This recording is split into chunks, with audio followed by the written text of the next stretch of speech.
From Kern Government Television, welcome to this week's Kern County Board of Supervisors meeting, originating from the County Administrative Center located at 1115 Truxtun Avenue, Bakersfield, California. Kern County's vision is to create and maintain a customer-centered county government designed to garner the confidence, support, and trust of the people we serve. Today's Kern County Board of Supervisors meeting will convene momentarily.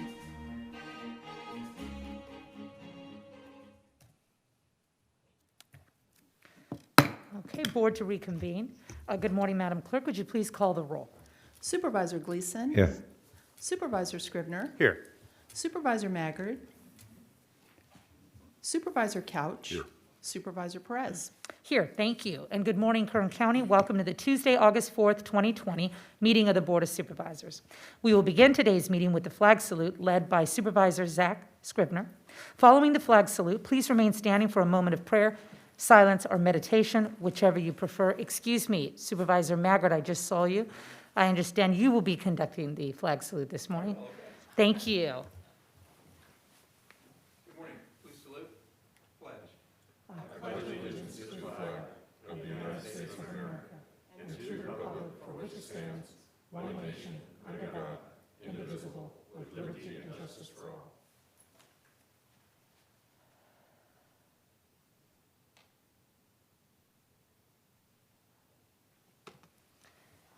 Thank you.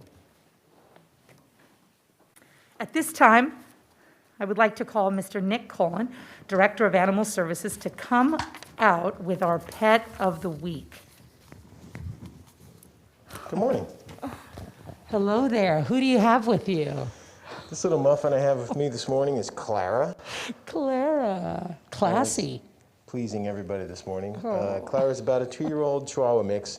We say mix because she's a little bit larger than your typical Chihuahua. She's about 17 pounds, but she's available for adoption at the Kern County Animal Shelter. She's a super sweet dog. She takes a little bit to get comfortable with you first. We might call that shy. She's got green eyes. She does. She loves our council.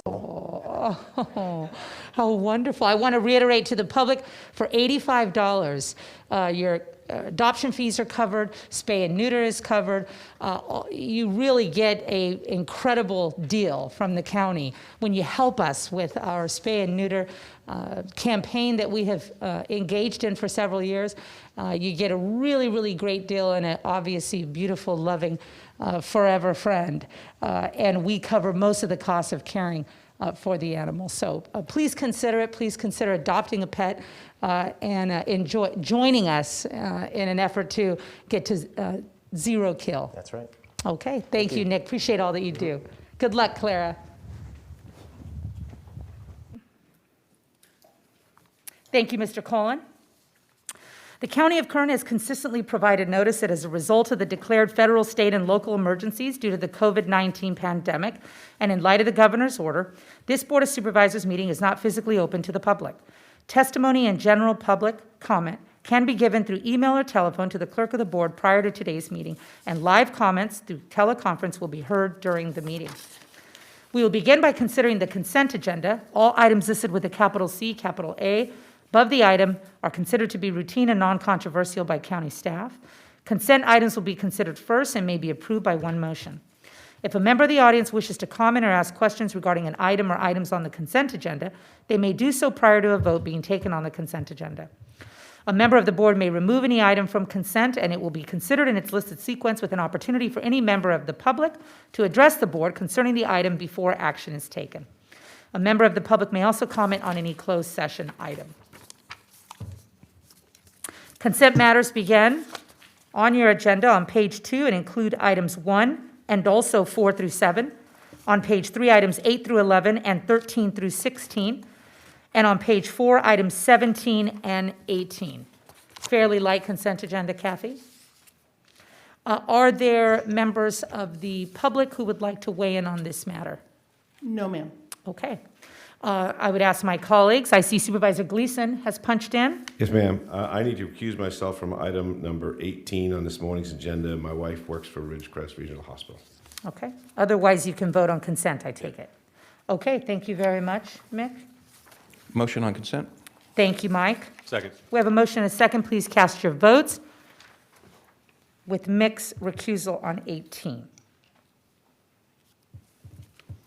The motion is approved. All ayes. Thank you very much. I would like to just take a moment to recognize an item that was on the consent agenda, item number 1. We proclaimed through item number 1 on consent just now, August 2020, as Valley Fever Awareness Month. As you know, valley fever is a progressive multi-symptom respiratory infection and is a debilitating disease. It is caused by fungal spores that exist in the soil here in the Central Valley and other parts of the southwestern United States.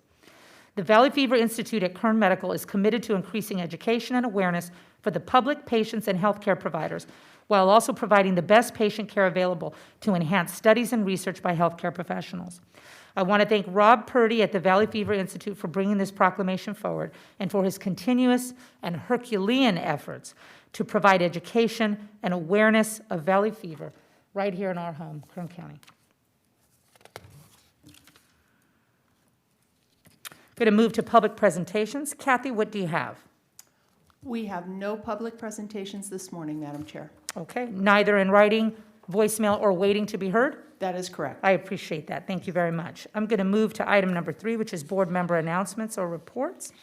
I understand that we have some notice to give to the public, as we have periodically since the shutdown, regarding our meeting changes, because we have had to be flexible and change often day by day and week by week, sometimes hour by hour, Matt Constantine. Thank you for hanging in there. Our Auditor, Controller, County Clerk, and Registrar of Voters, Mary Bedard, has requested the board consider not meeting on Tuesday, November 3rd, 2020. That's Election Day, so that additional county employees, including management and mid-management, who are normally involved in the board meetings, may have the opportunity to assist the Elections Division on Election Day. In communication with the clerk of the board, Mary stated, quote, "Normally we have between 1,700 and 2,000 poll workers. With the additional requirements from Public Health and the Secretary of State, we anticipate needing at least 450 additional workers to ensure all the safety protocols are done correctly. So far, we have been able to confirm fewer than 500 poll workers. We will continue to seek volunteers, but we will need to supplement them with county employees. I would request that the clerk bring forward an item on our next meeting on August 18 to include the necessary steps for the board to reschedule the November 3rd meeting to Tuesday, November 10, 2020. Kathy, do you have any comments regarding the need to do this? No, when the request came in, it was referred to me, and I did speak individually with each board member just to make sure that we didn't have any issues arising, and any scheduled hearings for November 3rd would automatically be moved to November 10. Okay, thank you. Well, I find Mary to be an incredible, consummate professional and good faith player, and her requests to me always appear to be reasonable, and I certainly want to help her in her efforts to conduct a reasonable, fair, and free election during a once-in-a-century pandemic. Certainly no small deal. So thank you, Kathy, and thank you, Mary. We're going to move right along through board member announcements and reports, and I'm going to ask Matt Constantine if you would please make your way down and provide us an update in your world. Thank you, Matt. Good morning, Madam Chair. Thank you for giving me a few moments. Today we are announcing 577 new cases and unfortunately 7 new deaths in Kern County. What's the total death count, Matt? I would have to pull it up for you. I don't readily know, Okay. Madam Chair. Thank you. There's a few areas of updates. Last night, finally, the state came out with some guidance documents that we've been anxiously awaiting. One is for a school waiver process. As you know, the state government indicated that schools should conduct distance learning and not in-person learning. In most cases, there were some exceptions. That applies into Kern County, but they did allow for a waiver process for elementary schools to potentially apply to the county and state for consideration of allowing some elementary schools to open during that period. So that process has now been established. I will tell you that the state waiver process indicates that that waiver should not be granted if our case rate is greater than 200 cases per 100,000 population. Currently, Kern's case rate is 428. So we're far in excess of what the state is recommending, and as such wouldn't recommend a waiver to be processed. Also, we are continuously monitoring ICU bed capabilities. As you know, this is our one limiting factor that we watch very closely in the county. The model that we have been using had predicted the end of July was when we would cross over and potentially have concerns about capacity in our ICU beds. In fact, that has occurred. Most of our 10 acute care hospitals are inundated with ICU patients. Adventist Bakersfield, Kern Medical, Mercy Downtown, and Mercy Southwest are all at or exceeding their licensed ICU bed capacity. Memorial has 3 beds available. Bakersfield Heart has 3 beds. Delano Regional has a bed. Kern Valley has 3. Ridgecrest has 7, and Tehachapi has 3. But that's all that remains as of today. So this is a current issue for us to track very closely. As you know, last board meeting you approved the ability for the county to secure more than 80 ICU nurses to be allocated into our hospitals.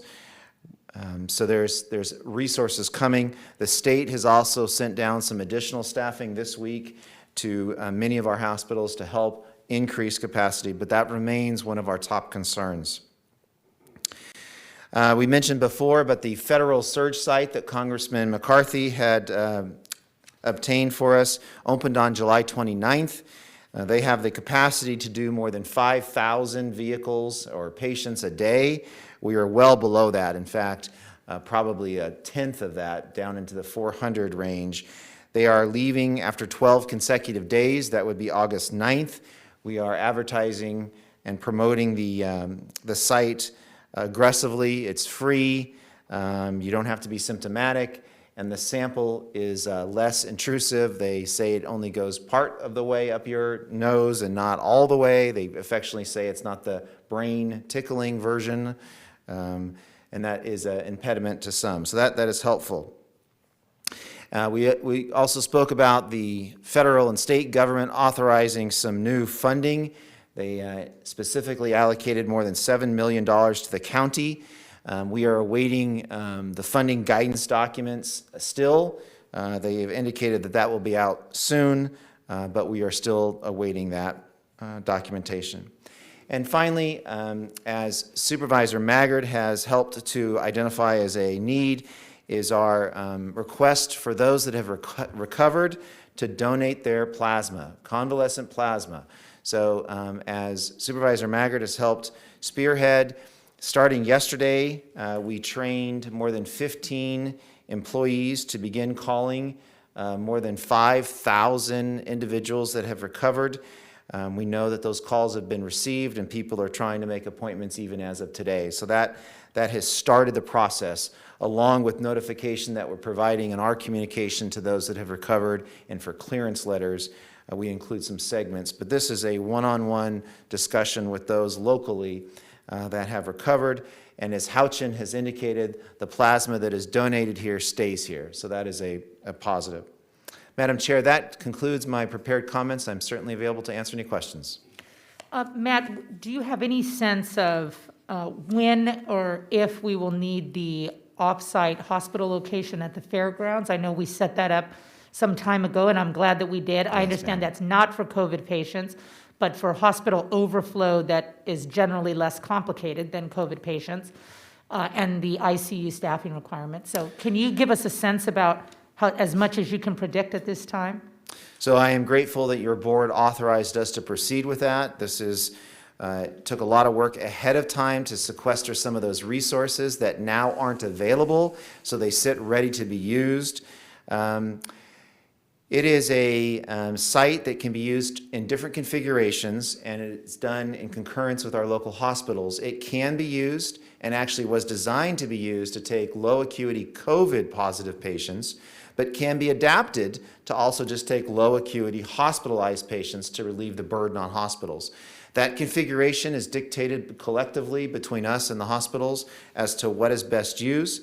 Currently, the hospital CEOs have indicated that it is more efficient for us to use their existing footprints, their existing structures and capabilities within the hospital, but to encourage additional staffing. So that's in fact what we've done. But that ACS, that alternative care site, we need 48 hours notice, and we can have it set up. Staffing of the ACS becomes a challenge. Initially, that was going to be staffed with public health nurses. They are all now fully occupied in our case investigations. So staffing will be a little bit of a struggle, but we have some contracted companies that could help us with that if needed. So we talk about this often with the hospitals. So I don't have a prediction yet, but it stands ready to be used if needed. And where do you think we are, Matt, vis-a-vis the Central Valley and sort of the rest of the state? I mean, each region is so particular. How do you think we're faring, Matt?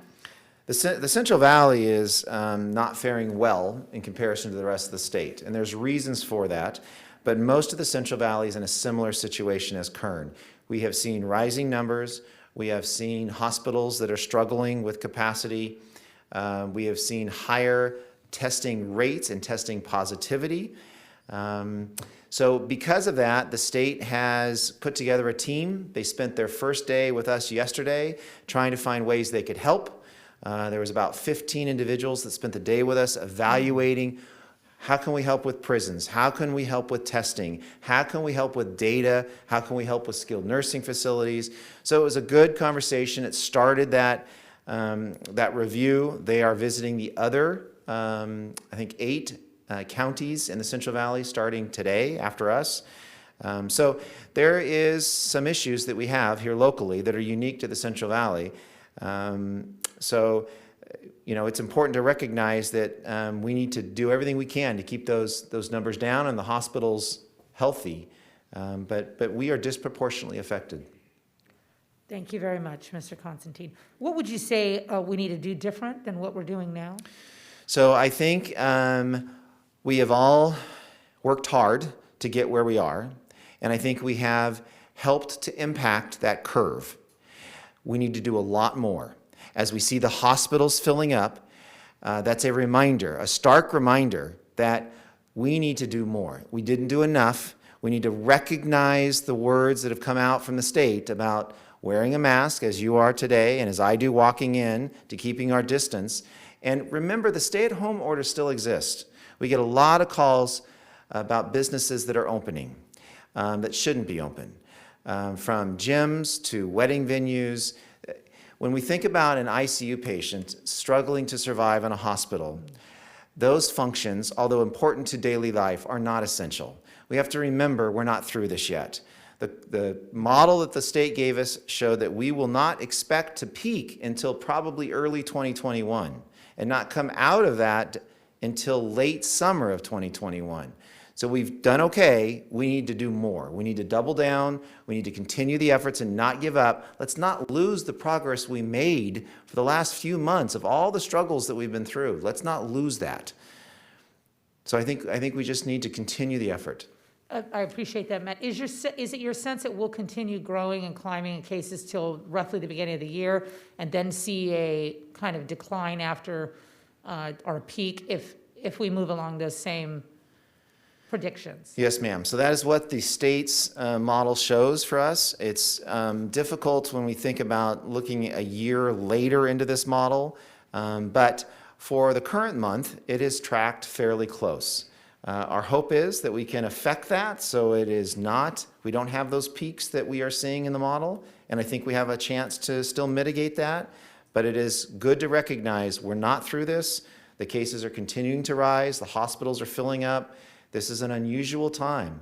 If you talk to hospitals, they are stressed. They are taxed. They're working hard, and we need to make sure they remain healthy and able to respond to new cases. So there's some work ahead. Well, I appreciate that, Matt. One of the reasons that I have been so serious about this matter and so concerned about it early on are some of the stories that I have read from around the world, and then, of course, friends of mine that work in emergency rooms on the East Coast, so they were ahead of us in their experiences, was the really profound emotional and psychological trauma on the healthcare workers. In particular, not being, they had a different scenario than us, but feeling quite helpless, and then, of course, being with people, watching them die alone. Yes. And with their family saying goodbye over cell phone, which is completely unfathomable. We heard one of those such stories last night, as you know, and I know you've been working hard to help the community understand how serious this is. I think that there's a real disconnect, Matt, between where the public believes we are and where, I don't think that a lot of the public recognizes that we were still on a pretty serious incline, not to peak until maybe January, and who knows, it could even worsen if people are not Yes. being cautious about their behavior. And so if you could please comment on that particular case, as it was gut-wrenching and harrowing, and I know you have heard many, many of these stories, and they really break my heart. It's one of the reasons why I'm so excited about the plasma operation that Supervisor Maggard is leading, because in my own family, I shared the story with you, a relative was in the hospital for 3 days, a private hospital here in town, doing all that they can under difficult situation, but didn't see a doctor for 3 days. That's how slammed they were. This was less than a month ago. And then on the third day, received plasma and almost immediately started to feel better. Within 2 days of that, we're home. So I would like a scenario where immediately those who need plasma are treated, get out of the hospital, and everyone there feels as though progress is being made in the capacity that is reasonable under the circumstances. And I feel very compelled by that experience. I followed it closely, done a lot of research on it since then, and I think we can really help the cause. But I do believe we need to do some work, Matt, in explaining to the public that we are not out of the woods yet. You heard the heart-wrenching father's perspective last night that breaks my heart. I know it breaks your heart too. And he and many others, I think, would benefit from some comprehension about how serious this is, and about how much we are not out of the woods, about how much our healthcare workers are exhausted and depressed and demoralized. And that impacts the entire well-being of the county. And so, those pieces are important. And those are things we don't see every day. But I do believe we need to do better, Matt, at letting the public know. I don't think that's your fault, and that's not a criticism of you, but I hear it still throughout the community. This is almost over. Why can't we get back to school? And I don't want to debate that here, but certainly it seems to me if we're not peaking until January and we've got exhausted frontline workers today, we've got a real problem on our hands. And this community is connected to each other, like any community is. And its fabric is connected, and things don't happen in a vacuum. They impact other realities. And so thank you for being serious and for promoting safety as you have. I do think we need to step it up and let the public know we're not even close to being out of the woods, and that the more we do proactively, the better we'll get through it. I think it's so complicated and so depressing and so demoralizing for all of us that, we don't always stay on point there. I just wanted to reiterate that to you, how concerning that is for me. Understood. Thank you, Matt. Thank you. I'm going to ask Supervisors Scrivener and Maggard, who are the ad hoc committee members for Corona on this board, for them to provide an update, please, and to give us your take on where we are. Supervisor Maggard? Good morning, colleagues. Madam Chair, thank you for the opportunity to speak to this. Mr. Constantine, could you give us a bit more information about the ICU bed capacity? There are licensed ICU beds at hospitals, and then we have surge capacity beyond that. And I want to make sure the words that you spoke are not misinterpreted in the media or by members of the public that don't understand how the surge part works. So while the licensed beds are almost at capacity, tell us a little bit more, please, about the surge capacity and the fact that if someone's loved one has to go to an ICU bed today, there will be one for them. Yes, sir. Supervisor Maggard, through the chair. So you are correct. The hospitals have found ways to extend the capacity beyond their licensed bed capacity. And in some ways, it's significant. In some of the facilities, they have been able to significantly expand ICU surge beds. The struggle, of course, is staffing. I'm hopeful that the staffing that the county can provide will help to offset some of those costs. But there remains an ability for all of our hospitals to expand their capacity.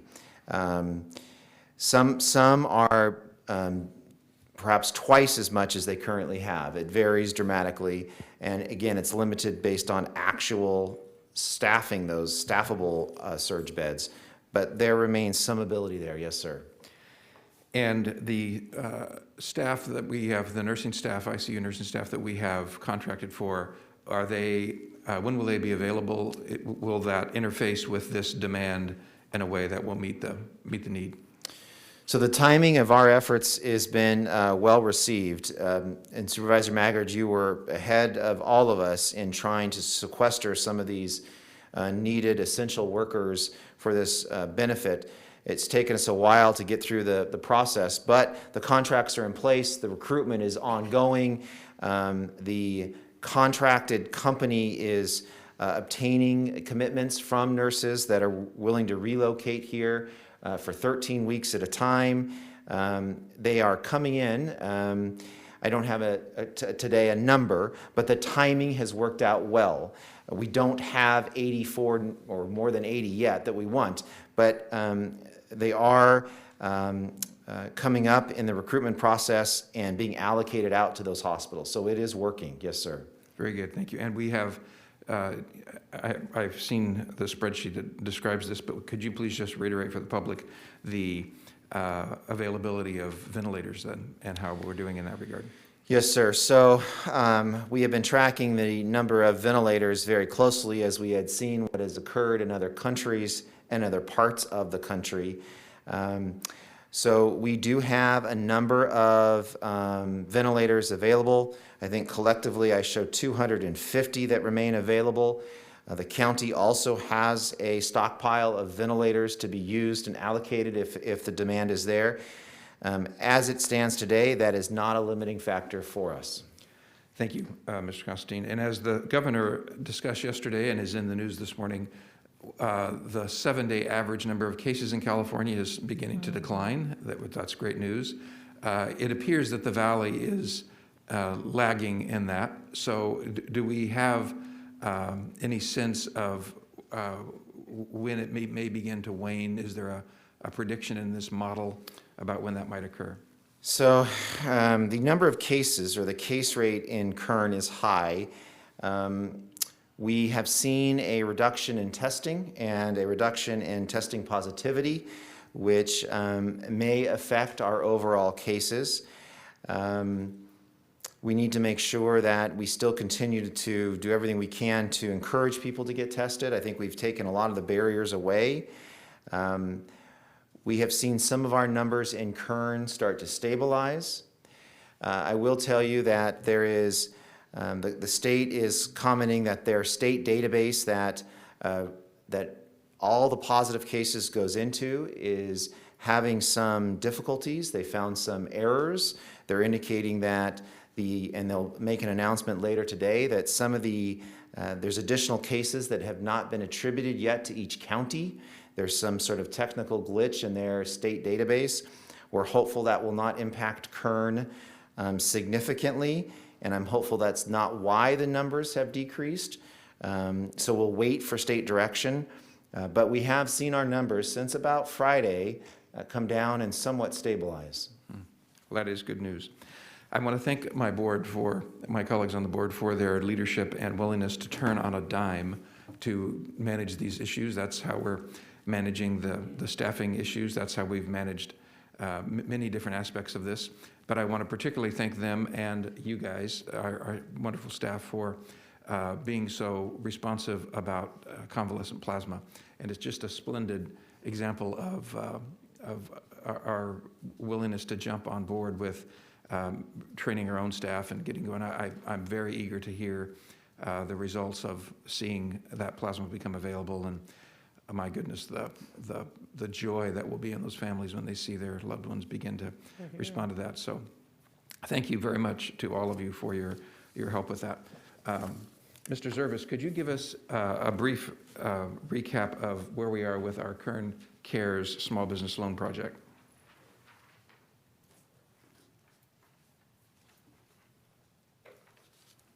Thank you, Supervisor Maggard, through the chair.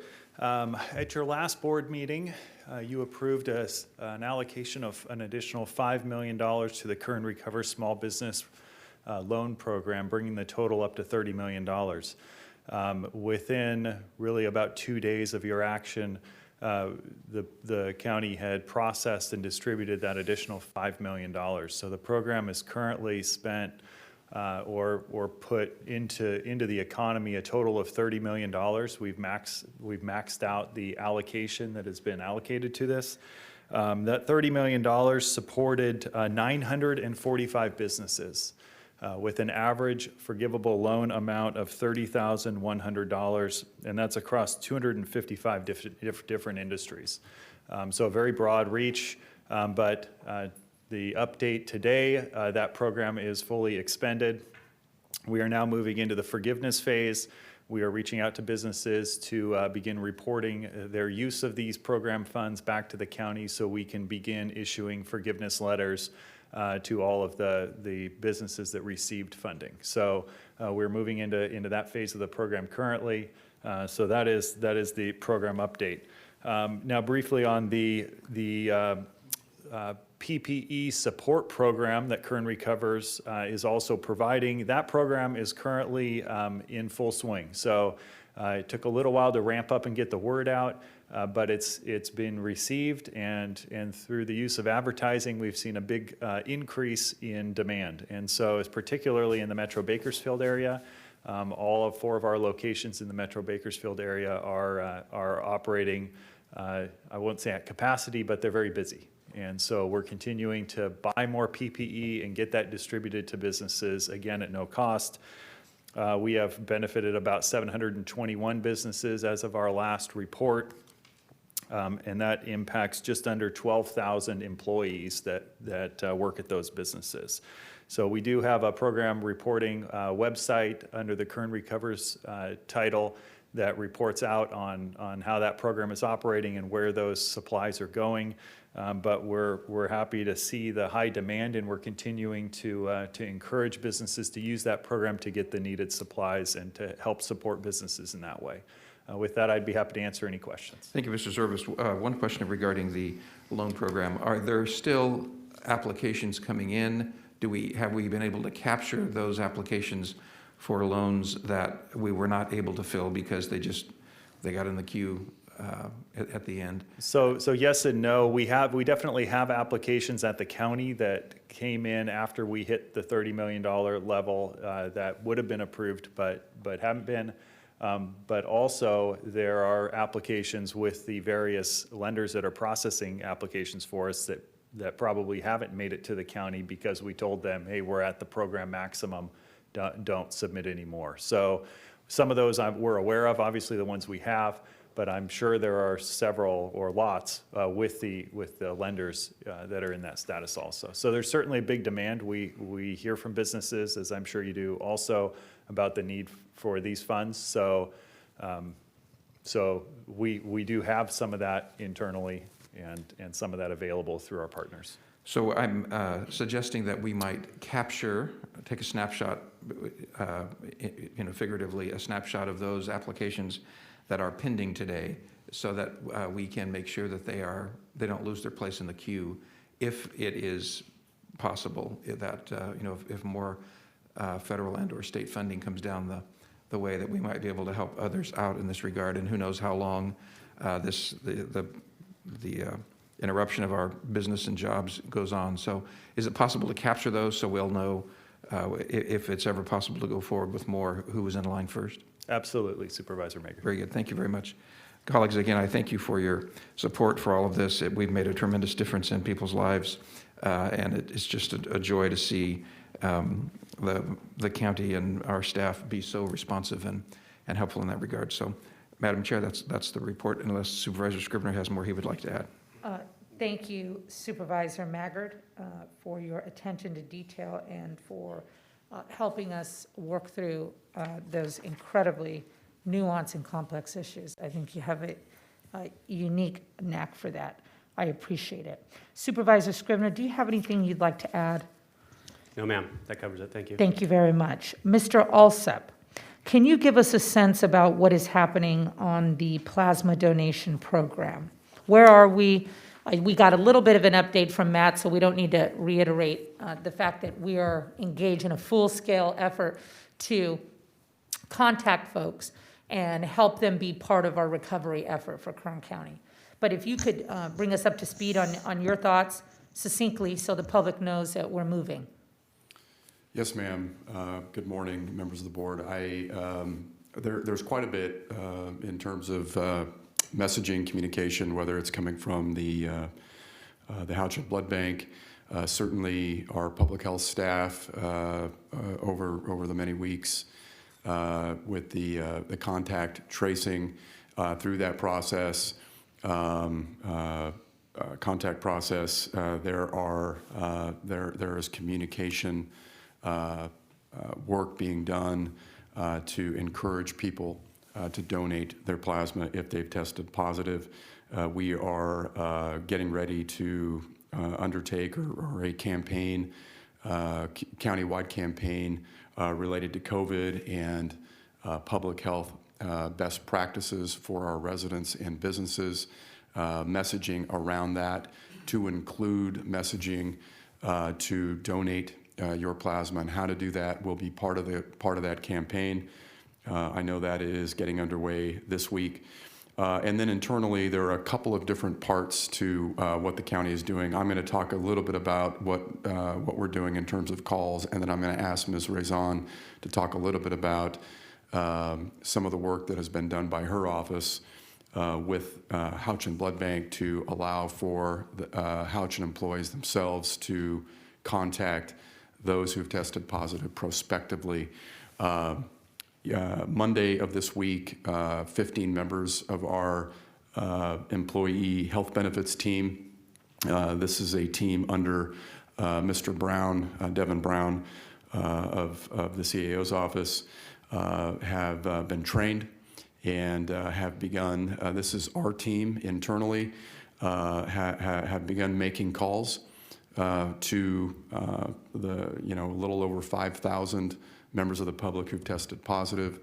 So these are callbacks being done. This is an extra effort that we are putting in, a very strong shoulder being put into calling and contacting people back after they have tested positive, and in many cases after they have recovered. This team is really, I can't think of a better county team, a better group of individuals.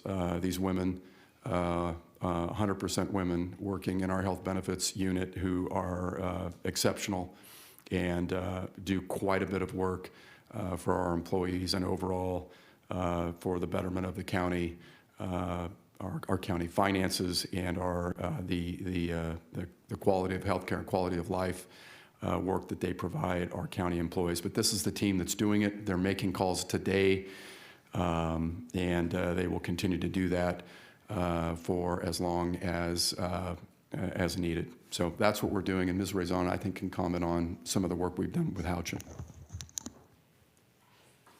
Good morning, members of the board.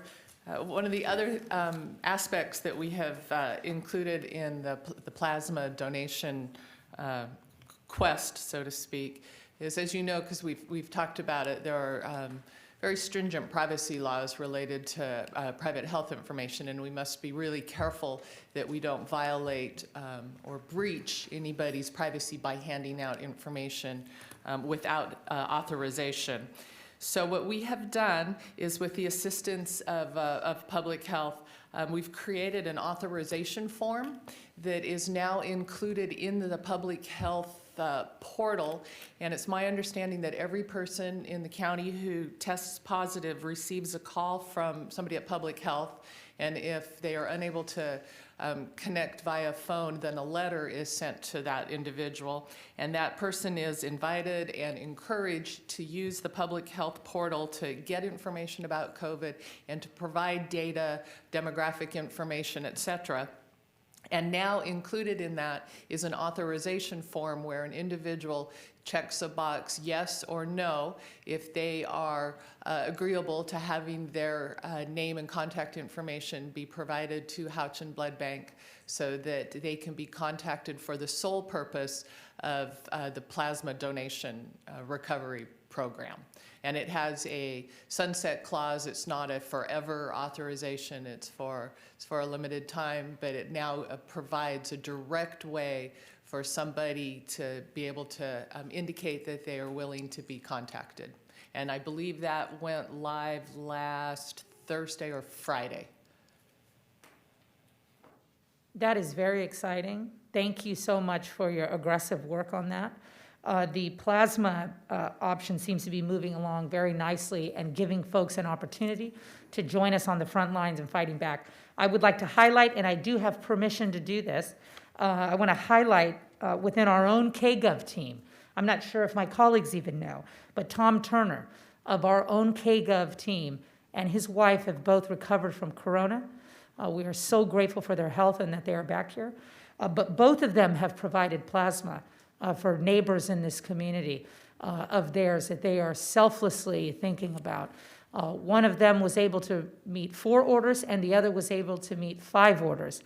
That is 9 neighbors in this community, our fellow brothers and sisters in Kern County that have been impacted and whose lives are being improved as we speak because of Tom Turner from our own KGov team.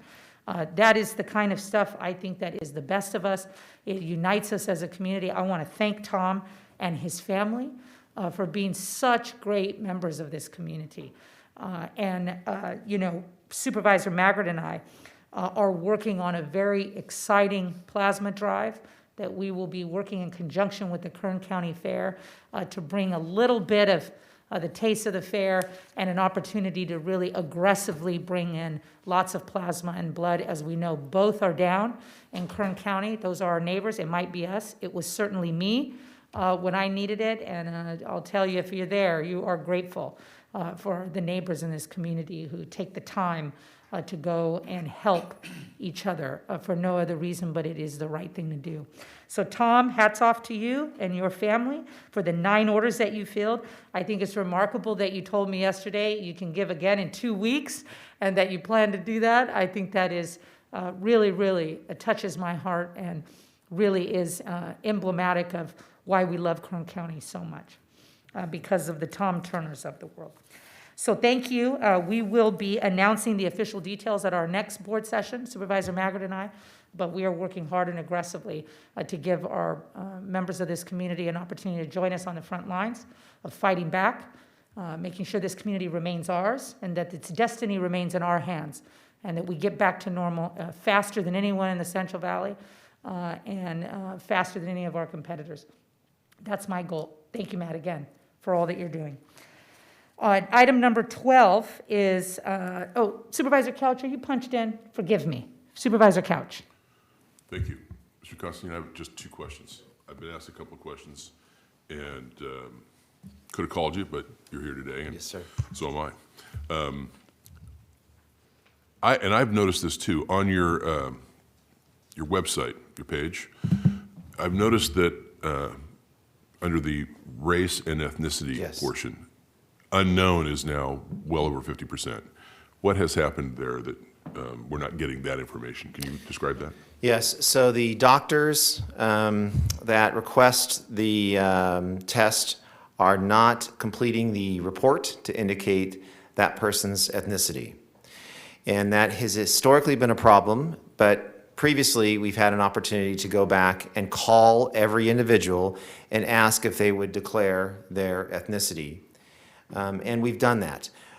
Today, we don't have the ability to go back and do that. Our hope is in the future we will. It was always being done that way by the doctors. Behind the scenes. You were just following We up. have to make calls to every single person and ask if they'll declare.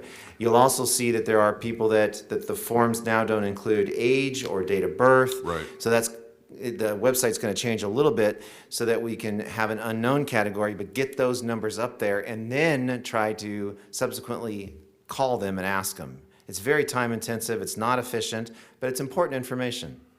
But this is information that literally the doctor or someone just needs to check some boxes on a form? Yes, sir. They're required to, but I know they're busy and they forget, and it doesn't get done. Okay, thank you for that. Second question is, we have a total number of tests on the website, total number of positives, total number of tests.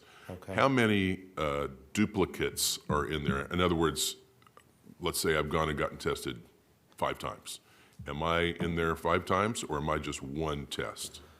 So there's 2 portions of the website, and I might need to get clarification for you, but the total number of tests I believe includes if you go there more than once. Okay. But on the actual number of cases that we track, you're only counted 1 time. So we deduplicate that data to only report accurate numbers. Does that make sense?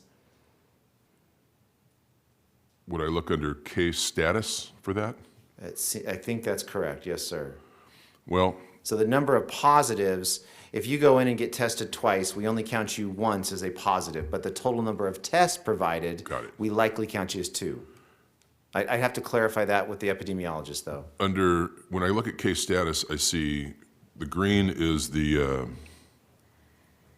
positives, I believe. No, recovered. Blue is current cases. Active cases. I'd have to have it in front of me, sir. I don't recall exactly the color.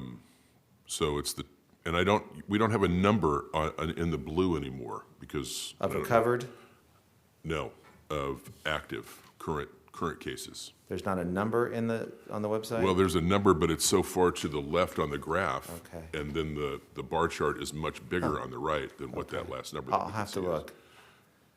Take a look at that if you would. Okay, yes, sir. Okay. Thank you for that. Sure. That was it. Supervisor Couch has such great questions. I've been asked them. I've meant to ask Mr. Constantine, so thank you for covering that. Supervisor Gleason. Thank you, Madam Chair. Just to switch gears a little bit, I see the fire chief back there. Chief Witt, could you give us an update on the Stagecoach fire?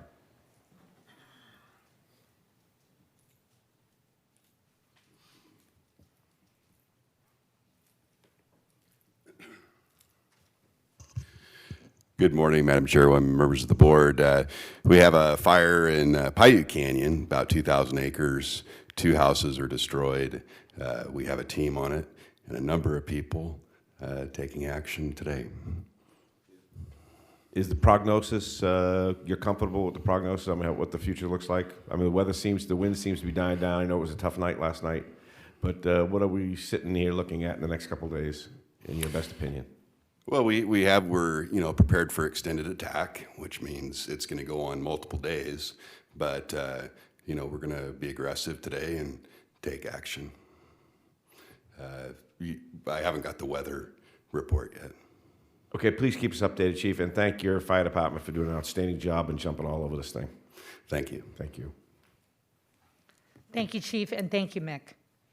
I don't see any of the supervisors punched in, so we're going to move right. Oh, I'm sorry, Supervisor Couch. Are we all done with COVID update and all that? Okay. Gentlemen? Yes, we are. Thank you, Okay, Supervisor. I think this is the appropriate time. I wanted to recognize one of Kern citizens that recently passed away from COVID, and his name was William. He was known as Radio Bill, William Hopper. He lived up in the mountain communities, and if you know him, he was the guy that always had his overalls on, and he was a member of the Labette County Water District for many, many years. I knew him in a capacity when the mountain communities used to be in the 4th District. He taught chess to kids of all ages at the Fraser Park Library, and he was just a really good guy. I believe he was 90 years old, so he lived a full life, but it underscores how COVID is really tough on older people. I wanted to recognize his passing today and ask, I don't know where his family lives. I believe they might live in LA, and I don't know how to find them, and we'll assist you in that, but I'd like to adjourn the meeting today, if you would, in his honor, and send the letter that we do to his family. Oh, nice. Thank you. Thank you, Supervisor, for that opportunity. Gentlemen, we're going to move along to the budget item. I don't see anyone punched in. Okay. Item number 12 under CAO is a fiscal year 2020-2021 recommended budget discussion. We did have an opportunity to receive some input from the public last night. and to have some ongoing discussions regarding our budget, which we know needs to be finalized by the end of this month. So, Mr. Alsop, I don't see Elsa. Is she? Oh, there she is, okay. But Mr. Alsop, the floor is yours. Thank you.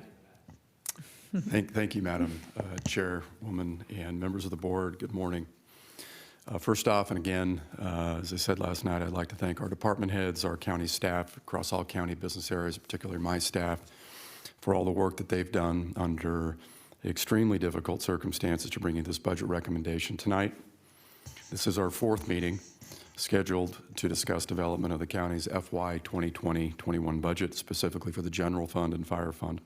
The first meeting we had was on June 30th, at which time your board approved a preliminary recommended budget and received some initial comments from members of the public. This morning's discussion provides your board with an update on our recommendations and includes final year-end fund balances, including the property tax assessment roll.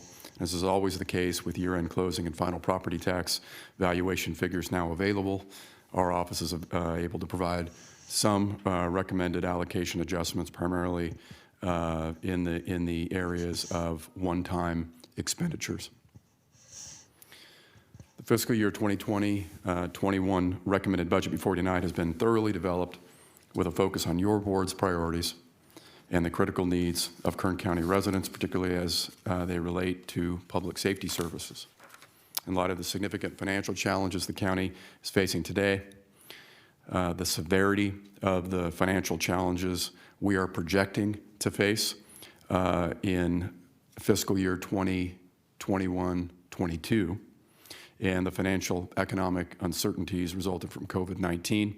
This budget recommendation reflects your board's priorities, your fiscally responsible leadership, your long view approach in financial management, and demonstrates the commitment of department management and our employees who are working collaboratively for the benefit of our county residents, the financial sustainability of this county.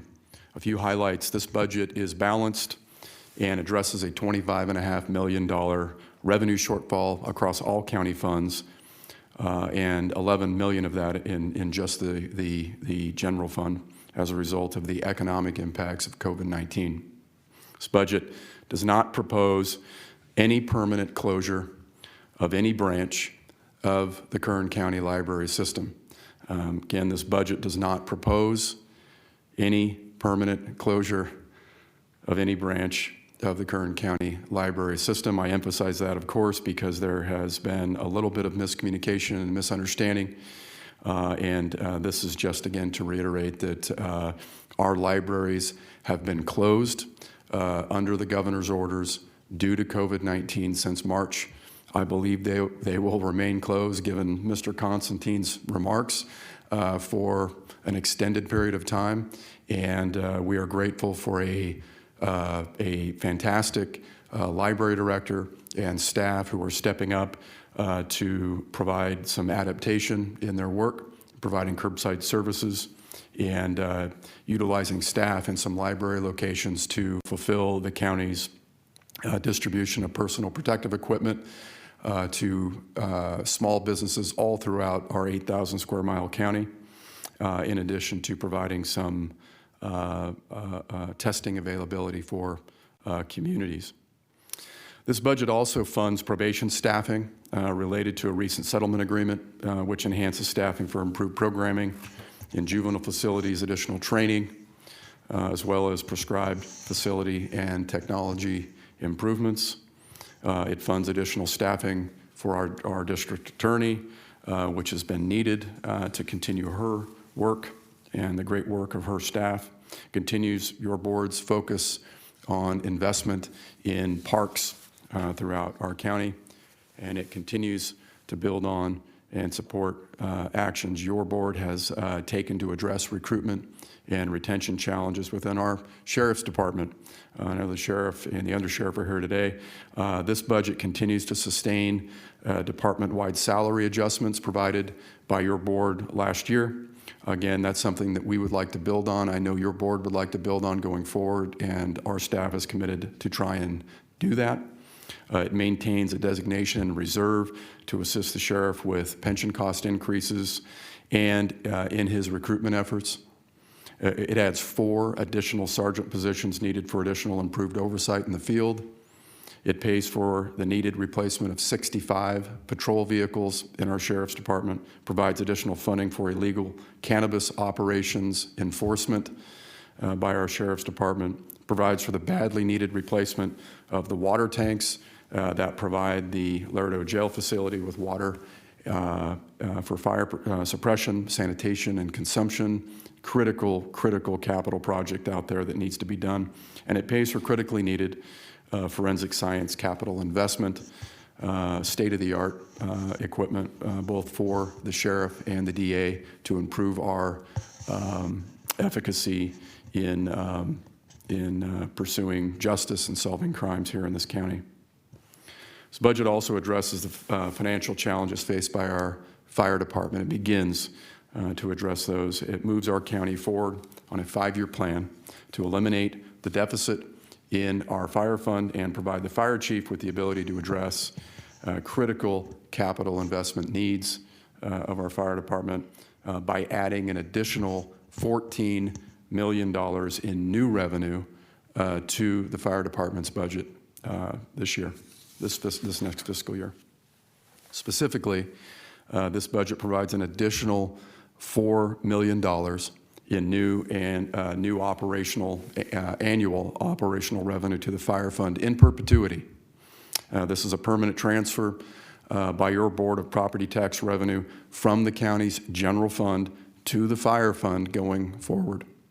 This shift of funding represents the highest level of direct property tax investment for fire department operations through the county's general fund than any other time in recent memory. And we would like to build on this going forward. And I know that that is your board's, one of your board's priorities, and it's certainly one of mine, and I certainly know that it is one of the fire chiefs. And so we look forward to building on that going forward. Additionally, this budget provides for the investment of $10 million in additional revenue. This is new revenue to purchase 23 new fire engines and battalion chief vehicles, in addition to 1 new bulldozer. To break that down, this budget allows the fire chief to, this next fiscal year, buy 9 brand new Type 1 fire engines, 5 brand new Type 3 engines, 9 brand new battalion chief vehicles, and 1 brand new bulldozer, trailer, transport, and tender for that dozer. This is the largest investment by your board or any board of supervisors in capital equipment for the fire department in well over a decade. This budget includes the fire chief's recommendation to achieve approximately $6 million in additional savings through some operational adjustments at fire stations. These are things like a combination of limited station closures or station brownouts. Of course, while this is in the budget, and we have a fantastic relationship with a chief who is leading and trying to provide some direction on how we can move forward with fire. These actions are dependent on a series of considerations to include the county's fiscal situation as it relates to property tax revenues going forward. It relies on the implementation of our effort to achieve full cost recovery for the services that are being provided to our contract cities, among some other things. As I stated last night before your board, our office is going to continue to work with the chief on an effort to mitigate any need for station closures or brownouts as part of this budget. And I want to repeat that. My office is working directly with your fire chief on an effort to mitigate any need to do any station closures or any brownouts as part of this budget. And we will be reporting back to your board on where things stand when we bring you a final budget later this month. is important for our residents in light of some comments that have come in and have been made, certainly last night. It's important for our residents to understand that today there is no specific plan to temporarily close any fire stations. There is no plan or recommended action before your board as part of this budget to close any stations in Stallion Springs. There is no plan or recommendation being made as part of this budget or discussion today to close the Old River station. There is no recommendation being made as part of this budget to specifically close any stations in the Kern River Valley. If residents are hearing that in fact specific stations are going to be closing, they are being misinformed. There is currently no plan before your board, and certainly nothing with the specificity of naming certain stations before your board for any consideration. And again, the need to adopt operational adjustments for stations and doing things like closures, that's something that I know the fire chief wants to avoid. I certainly know your board wants to avoid, and it's something that I would like to avoid. And these are things that will be contemplated again long-term, and hopefully it's something that we can mitigate long-term, but really based on a number of conditions that I outlined earlier. There have been also statements about how the board has defunded the fire department or has cut funding to the fire department. I want to make sure that everybody is very clear on where we have been with regard to fire. About a month ago, your board imposed a contract on the fire department that made an adjustment to how the fire department and we as a county calculate overtime. And that action adjusted the way that calculation is made. It was based on recommendations by our independently elected auditor controller, Kern County Auditor Controller. It was based on recommendations of an operational study that you commissioned that was done, and that was to achieve some savings in some overtime that was paid out over and above what is required under federal law. That is something that was being done and was not something that was a sustainable thing to continue to do in light of where we are, and that change allowed us to save, or will allow us to save, approximately $3.5 million annually in overtime costs going forward. Other than that decision, your board has made no decision, has provided no directive, and has not voted to make any cuts to the fire department. You've not cut any stations, you've not cut personnel, and I just want to make that clear. Your board has always prioritized fire, and since I've been here, in the 3.5 years I've been here, there has never been a recommendation or a budget action where your board has cut funding in any one of those areas to our fire department.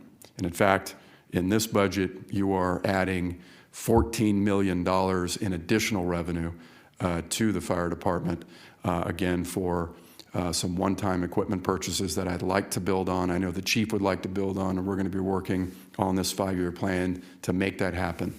$4 million in a transfer of additional property tax revenue over to the fire fund. Again, that's additional revenue. We would like to build on that. I know your board would, I know the chief would, and I know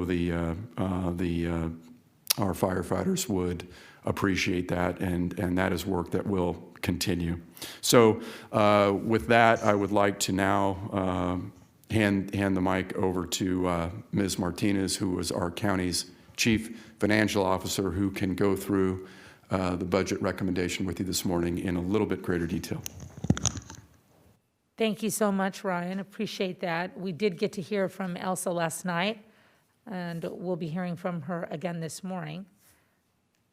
And appreciate your commentary on the budget last night, as it's helpful to sometimes talk about these things in more general terms, as you know.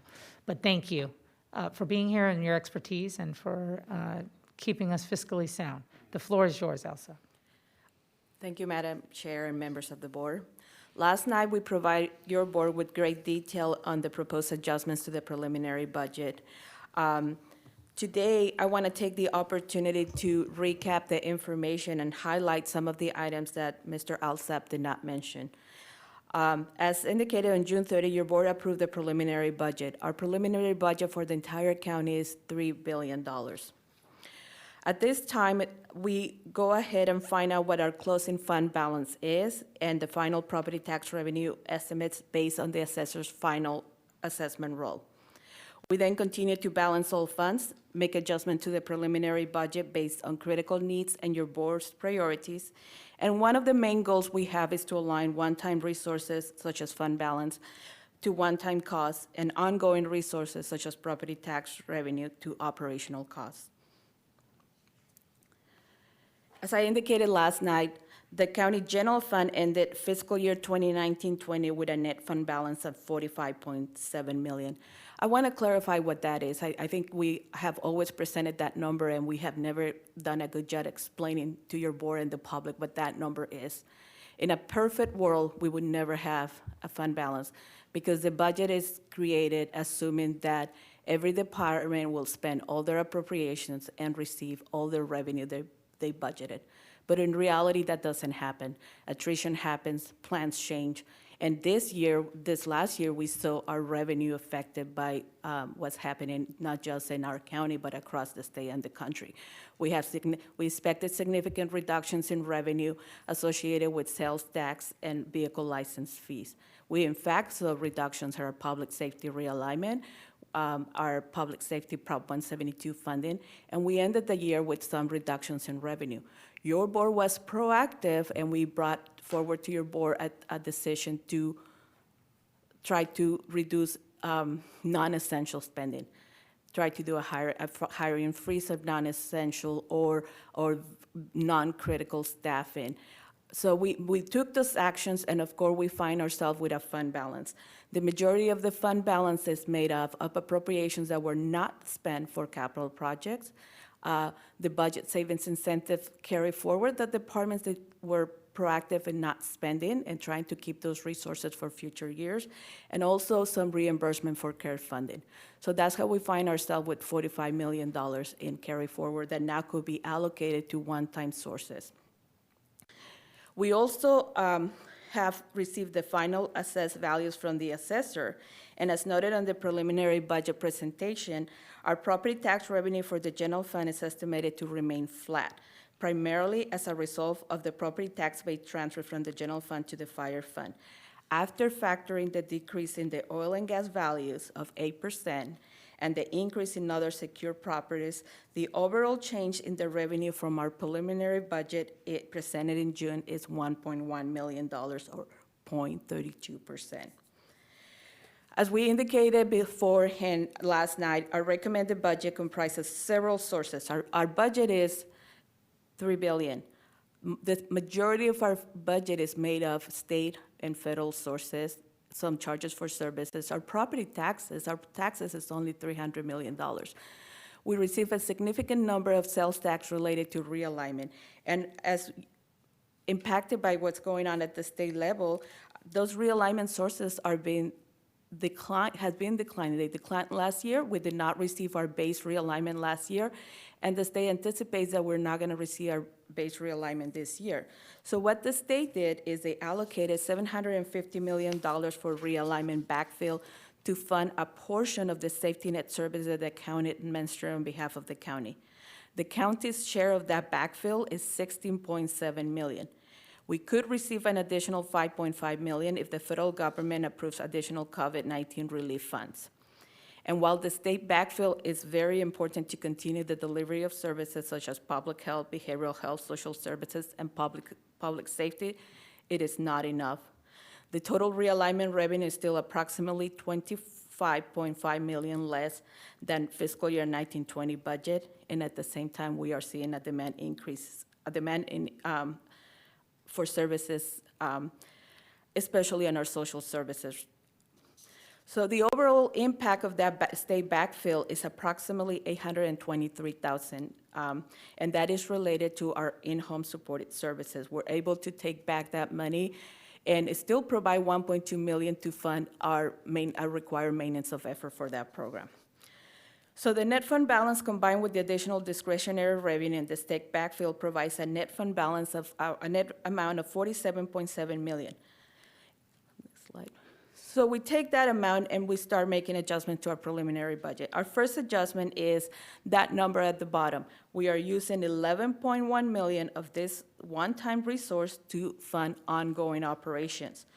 We do that to not impact departments and services as much. If we had to absorb $11.1 million, that would equate to another 7.5% reductions to department in general fund contribution to departments. We need to mitigate that in the long term, like your board has done with previous deficits. So we anticipate that's the amount that we're going to have to mitigate in the coming years using a portion of our reserves if revenue doesn't grow in the coming years. The remaining one-time balance of $36.6 million is available for allocations. Mr. Alsap walked you through several of the allocations. I would like to walk you through the remainder. The first one in front of you is that major maintenance project. We're adding approximately $10.9 million of new critical major maintenance projects, including the replacement of the water tanks that provide the Lerdo facility with water. The remaining of the projects are funded with $2.7 million of fund balance, the use of $3.7 million from the designation from jail operations, and state and grant revenue.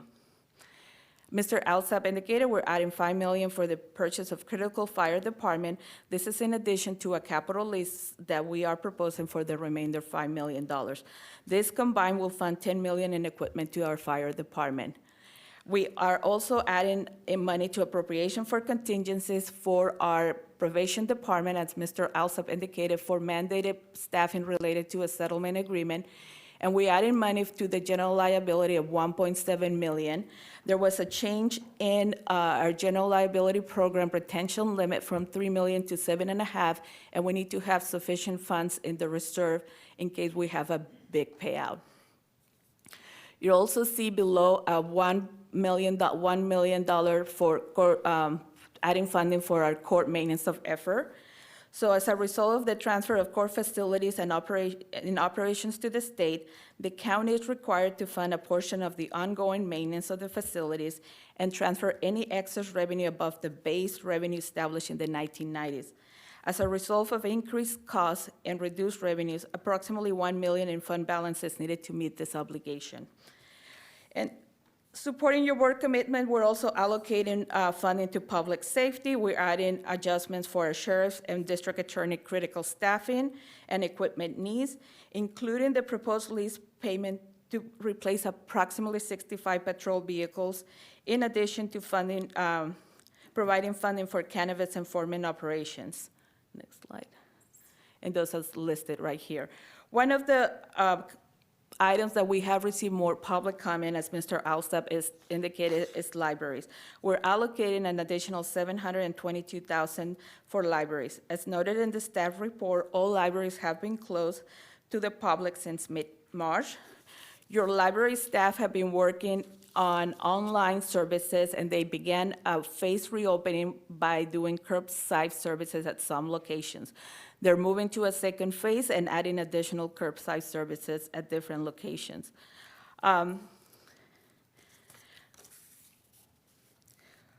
Not listed here, but on your staff report, we are also indicating that the proposed adjustments include the use of $9.4 million in reserve and designation. This includes $6.5 million that we're using to fund the retirement cost increase for our sheriff and probation department.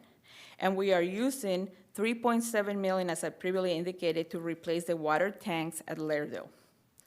If you could go back, please. If you look at the bottom of the slide, right above the 11.1 million, we are increasing our designation for infrastructure replacement by 18 million. We believe this increase is prudent and important to provide the ability to minimize operational impacts for the replacement of critical needs. If you board may recall, we have our public safety communication system in need of replacement. We're gonna have to do that in the coming years. That system, the price tag, our current estimate is over $60 million. We don't have $60 million to buy the equipment. We're gonna have to pay a portion of it cash. We're gonna have to borrow some money and finance that equipment. On your staff report, I have included the total number, the amount for reserves and designation, and I know we received public comment indicating that is a large number and why are we taking reductions. The majority of our reserve and designations were designated for a purpose. We have retirement designation. Every time our retirement system changes that assumed rate of return, we see a $25 million increase, annual increase in our costs. Your board have also set up a designation to support your Department of Human Services and to pay liabilities for Kern Medical that were incurred prior to the transfer to the hospital authority. If you will recall, I was in front of you this year. We made a payment to the state for $25 million. We still have amounts due to the state that we're gonna have to make in the future. Your board have also said $40 million for emergencies and contingencies. If we would have not received the CARES money that we did, we would have been in front of your board ready to use that money to set up the ACS. So it is important to have those reserved for those emergencies and to also mitigate that 11.1 million that we're gonna have to mitigate in the coming years. Our departments are getting tight. Out of the fund balance that we carry forward, approximately 3.4 million was associated to departments. That's it. So our resources are getting tight at the department level, so it's important that we keep those reserves in hand. And one thing that I want to emphasize, those are our general fund reserves. When shortfall happens in other funds, especially for our social services, we have a mandate to backfill those services. That's how we find ourselves in the situation right now. There's a great demand for services. Our revenue in realignment is short. We have to meet that demand. We don't have an option. So Mr. Alsop also indicated that we are planning to mitigate service levels impact for our residents regarding fire. The fire department preliminary budget included the $4 million transfer from the general fund. In addition, it is anticipated that an additional $1.4 million will be added as a result of the final assessment roll, and they ended up the fiscal year with $4.5 million in fund balance that we will be able to provide this one-time source to mitigate service level impacts, at least for 1 year. Today, there's no required action from your board. However, we will be pleased to hear any direction that you may have regarding the budget. Our next public budget discussion will be budget hearings on August 25th at 9 a.m. That concludes my prepared remarks, and I'll be happy to answer any questions. Thank you very much. I appreciate your presentation. I don't see any of my colleagues punched in at the moment, but I'm sure we'll have questions for you. Kathy, do we have public input to consider now? Yes, Madam Chair, we do. First, we're going to go to our caller who's been waiting patiently on the line, Jasmine De La Guila. Ms. De La Guila, if you would go ahead and unmute your phone by pressing *6 and address the board.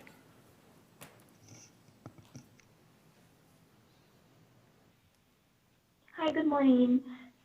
Good morning, Madam Chair, Board of Supervisors. My name is Jasmine De La Guila with Leadership Council for Justice and Accountability.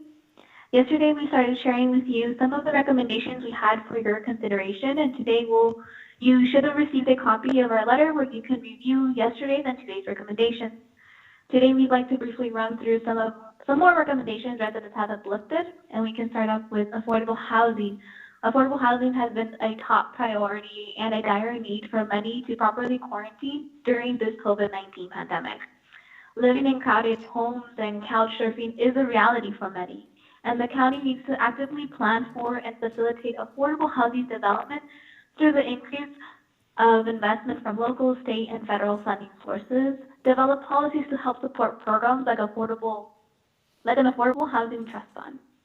2, residents across all the communities we work with express the need to invest in the maintenance of signage and educational materials and programs to encourage active transportation options. 3, the youth of Greenfield Wacom Group continue to advocate for a community center that will give them and other local organizations access to hold meetings, workshops, trainings, events, as well as serve as a cooling center for extreme hot weathers. Residents envision this community center to be paired with existing new green spaces to further their advocacy towards health. And finally, we saw in the proposed fiscal year 2021 budget that there are budgetary changes to the use of CDBG funds, which include an increase in sheriff staffing in unincorporated areas in East Bakersfield. We strongly believe that investments in basic infrastructure to increase active transportation like streetlights, sidewalks, and bike lanes is public safety. And investments to park and green spaces, affordable housing, and community centers are also a good contribution to the important role and definition of public safety. Unless you have any questions, you can feel free to contact me. My information is on the letter that we provided. Thank you. Thank you very much. Thank you, Madam Chair. That concludes those callers on the line waiting to speak. We do have one voice message submitted by Nicholas Cisneros. We will hear that now. Thank you. Hi, this is Nicholas Cisneros, NICOLAS, CISNAROS, a leader for the Restaurant Acres community. And I want to comment on the county budget meeting on August 4, 2020 at 9 a.m. Since you make the decisions how the funds are distributed, I encourage you to please hear what community leaders say, because they are the voice of the community and your eyes and ears to the community you represent.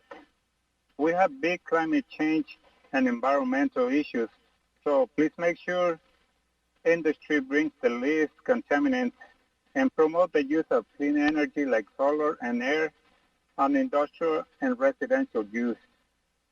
As you know, Rexham is a community in disadvantage, and we ask you to please try to find grants and allocate funds to help us get a community building for summer and winter seasons with solar energy and solar street lighting. Thank you. I appreciate it. Thank you so very much. Madam Chair, members of the board, you received a short stack of emails that were sent, and I wanted to just briefly go through those with you. If you would like me to read any of them in their entirety, I'm happy to do so. The first email is from Gustavo Aguirre. You received this packet last night as well, but he asked that it be included in today's session as well as last night's session regarding community priorities that they submitted back in June. And this is Gustavo Aguirre from the Center on Race, Poverty, and the Environment. And then as you just heard from Jasmine De La Guila with Leadership Council for Justice and Accountability, she supplied you with 2 documents regarding budget recommendations. You also have received an email from a gentleman by the name of Rick from Fraser Park area detailing his ideas on the budget, especially regarding libraries. Another library budget email from Mona Envig regarding not closing the Fraser Park Library. You received 2 emails regarding the fire budget, one from Lori Hatcher and the other from Joan Clark regarding no additional cuts to the fire budget. And lastly, there were 2 emails from county employees. One is Miriam Ramos, the other is Christine Margoni concerning possible budget cuts. And so I'm happy to read those if you would like. Okay, colleagues, do you have a request to have any of them read? It doesn't look like it. We have received them. They are part of the official record. It appears we have played the voicemail, and we have allowed live callers. all that were interested to be heard at today's budget hearing. This is not the last opportunity to be heard. That will be August 25th, in which case my colleagues and the staff will take all matters into full consideration. What else do we have on this matter, Kathy? That concludes public comment on this item. Okay. So do we have a vote on the recommended budget, or are we just taking it under the receive and file? Oh, Director Oviatt of our planning department, are you coming down to make a comment? We would certainly like to hear from you. This is under the public presentations hearing of our recommended budget for 2021. Good morning. Good morning. Lorelei Oviatt, Director of Kern County Planning and Natural Resources. I do manage the Community Development Division. I would like to respond to a couple of comments that were made last night and today about priorities. One of the requests that has been made is that you prioritize helping people stay in their homes as far as rental assistance. Your board has prioritized that. Over the last 6 months, we have brought you the CARES Act 1, we'll be bringing you the CARES Act 2, we'll be bringing you ESG. All of that money, in coordination with the Homeless Collaborative, has prioritized what is called rapid rehousing. Your board has allocated almost $1 million to a variety of providers, including Women's High Desert, who provides in the outlying areas, the Bakersfield Homeless Center, Flood Ministries. Rapid rehousing is rental assistance and help. Our problem in Kern County is capacity. We need more organizations, more capacity, more volunteers, and more donations. Your board has prioritized the funding that you have received, as well as millions of dollars to the homeless shelters who also do this kind of work. So we appreciated that input. We did listen to that input, and my recommendations reflected that, and your board's direction reflected that. The second comment was about prioritizing community block grant. The last few years, we've been in a fiscal emergency, and we have blighted areas that needed sheriffs, deputies, and sheriff's attention. The Community Block Grant Program provides that we can use that money up to a certain amount, and that money was capped. We are using that money again at your board's direction to make sure that we have deputies in those blighted areas. Developers from outside Kern County will not build in areas that have these types of crime issues. Residents will not rent in areas where we have those kinds of issues. And if we do not have people feeling safe in their homes and we do not provide the sheriff with the funding they need, those areas will not have those deputies on the street. So during this fiscal emergency, in consultation with the Sheriff's Department and the CAO, we have made that recommendation to use that $650,000 in those areas. That is not all that's being funded. We are funding over $1 million in the park in Supervisor Perez's district. We are funding a skate park for recreation in District 1. The community block grant funds are very limited, and we do the best we can to find those projects that are going to lift up those various areas. The last comment was about affordable housing. Kern County receives only about $2 million a year that could be provided for affordable housing. We are the bridge loan. We are the construction loan. An affordable housing project for a normal apartment building, because of California's high regulations and rules, can cost as much as $100,000 to $350,000 a unit or more. We do not have the funding or the cash flow, as the CAO can call it, to fund a $25 million apartment complex. We do have the ability, and we do leverage our home program to help these affordable housing builders with their package. So perhaps we fund $600,000 for the construction loan as a bridge loan. They pay us back. We fund other people. We have been very thoughtful with our affordable housing money. We are reaching out to other builders outside Kern County.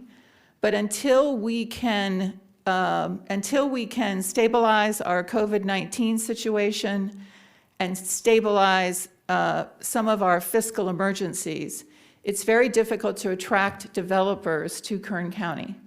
So everything that we're doing in the budget and everything that we're doing at the planning department is laying that groundwork, reaching out to those developers, and helping to provide your board with direction on how we can build our economy to the point where we can attract.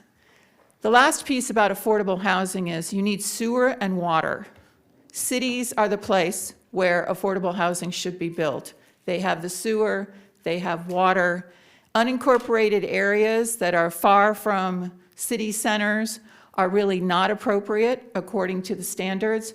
And so the county is working with our unincorporated communities like Lost Hills, like Rosamond, like Mojave, like Inyo Kern, to find areas that can then also get the services that they need from the adjacent cities.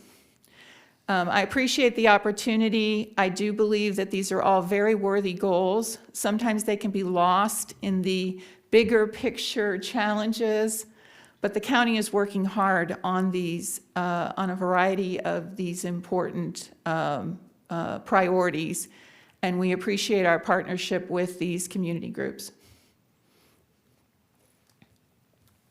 Thank you.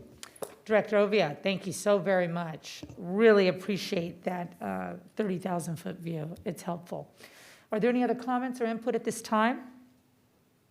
Seeing none, we'll receive and file that report with a return to it on August 25th. Madam Clerk, do you need a motion to receive and file? So moved. Thank you. We have a motion and a second. Please cast your votes. The motion is approved. All ayes. Thank you. At this time, per Supervisor Couch's request, we are going to adjourn this morning's meeting in memory of William Hopper, a good man. We will consider the following items under CAO items 19 and 20 and under County Council item 21. Thank you, Supervisor Couch.